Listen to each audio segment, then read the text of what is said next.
It's not possible to have faith in God and still be fearful. Most times we don't doubt that God is able to work, but we're not certain what God will choose to do or when he will choose to do it. Trust in his timing. We think about our circumstances and come up with an idea of how God could make things better. The problem is we're often wrong.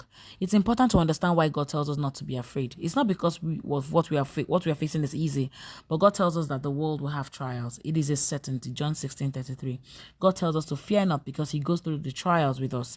He is there no matter what we are facing. Psalm 46 verse 1-3. But we need to dwell on God's truth and his character. Remember the following. Number 1, God promises to never leave you. Deuteronomy 31:6. Number 2, God is not surprised by your circumstances. He knows everything.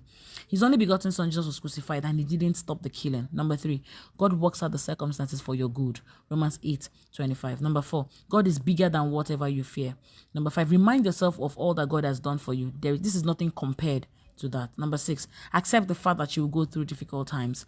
The truth is, when we are facing difficult situations that we don't understand, one of the best things we can do is to trust God.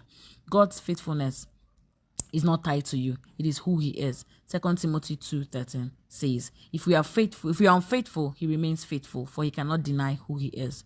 Grow in your knowledge of God. For a lot of us, it is easier to trust God when things are rosy and blooming. When things get tough, we give in. God is so much reliable than even your most trusted friend. Talking to God when things are difficult is a sign that you trust him. Jesus was overwhelmed with what was before him in Mark 4:34-36. He told his disciples that his soul is crushed, overwhelmed with grief to the point of death. He went a little further and fell to the ground and prayed that the awful hour awaiting him will pass. This is Jesus, the Son of God. Most of the times we have spoken to every other person before we come to God. God cares about how you feel. I end with this. Talk with God. No breath is lost. Walk with God. No strength is lost. Wait for God. No time is lost. Trust in God. You will never be lost.